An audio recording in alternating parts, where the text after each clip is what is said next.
बड़ी खबर, child trafficking case में गिरफ्तार बीजेपी नेता पर बड़ा खुलासा हुआ है।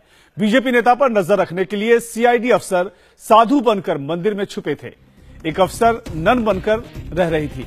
मासूम बच्चों की तस्करी के आरोप में बीजेपी नेता जूही चौधरी की गिरफ्तारी से हड़कंप मच गया है।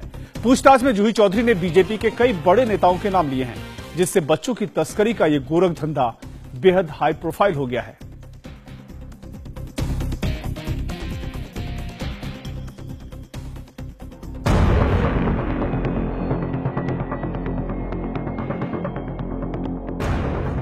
किरदार नंबर 1 जूही चौधरी। किरदार नंबर 2 चंदना चक्रवर्ती। किरदार नंबर 3 मानस भौमिक।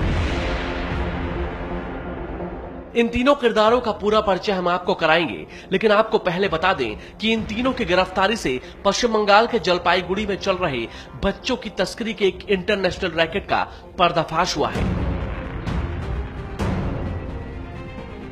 एक ऐसा रैकेट जो लाखों रुपए लेकर मासूम बच्चों को विदेश में बेचा करता था। इस रैकेट पर एक दो नहीं बल्कि 17 बच्चों को विदेशी दंपतियों को बेचने का आरोप है। और अब इनसे पूछताछ में कुछ ऐसे बड़े नाम सामने आए हैं जिससे पश्चिम बंगाल से दिल्ली तक की सियासत में हड़कंप मच गया है। दरअसल इस मामले की परतें तब खुलनी शुरू हुई जब पश्चिम बंगाल पुलिस ने 18 फरवरी को जलपाईगुड़ी के विमला शिशु गृह में छापा मारकर वहां की मालकिन चंदना चक्रवर्ती को गिरफ्तार किया। इनसे पूछताछ के बाद चंदना के भाई और टीएमसी नेता मानस भौमिक को भी 23 फरवरी को गिरफ्तार कर लिया गया। लेकिन इस मामले में मंगलवार रात को पुलिस को तब बड़ी कामयाबी मिली जब पुलिस ने नेपाल बॉर्डर से बीजेपी नेता और महिला मोर्चा की महासचिव जूही चौधरी को गिरफ्तार किया। একটা পলিটিক্যাল ষড়যন্ত্র আমাকে জেলে পুরে বা আমাকে অভিযুক্ত ঘোষিত করেও কিছু সাব্যস্ত আপনি দোষী আমি নই। সত্যকে কোনো ঢাকা যায় না, একদিন না একদিন তো সত্য সবার সামনে চলেই আসবে। कोर्ट से 12 दिनों की सीआईडी की रिमांड पर भेजे जाने के बाद जूही भले ही इसे सियासी साजिश करार दे रही हैं, लेकिन पार्टी ने उन्हें महिला मोर्चा के महासचिव पद से हटा दिया है।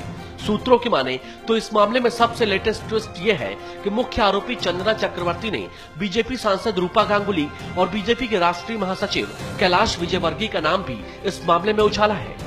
चंदना का कहना है कि जूही चौधरी की इन दोनों नेताओं से बात हुई थी। हालांकि दोनों इस रैकेट से जुड़े होने से इनकार कर रहे हैं, साथ ही जांच पर भी सवाल उठा रहे हैं। पश्चिम बंगाल की सरकार कुछ भी कर सकती है, उनकी पुलिस कुछ भी कर सकती है, और इसलिए उनकी जांच पर मुझे कतई विश्वास नहीं है। और अगर ऐसा कुछ है तो मैं केंद्रीय जांच कोई सी भी एजेंसी हो जो उसकी जांच करे तो ज्यादा अच्छा होगा।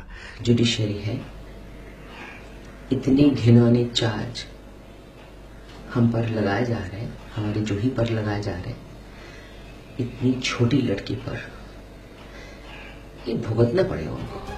सीआईडी के मुताबिक इस होम से अब तक 17 बच्चों की तस्करी की गई है। इनमें से कुछ बच्चों को फ्रांस और अमेरिका में बेचा गया है। फ्रांस में बेचे गए बच्चे के लिए होम ने 50 लाख रुपए वसूले थे। सीआईडी के मुताबिक इस होम में कुंवारी मां की डिलीवरी कराई जाती थी। लोकलाज के डर से कुंवारी लड़कियां अपने बच्चों को यहाँ छोड़ देती थी।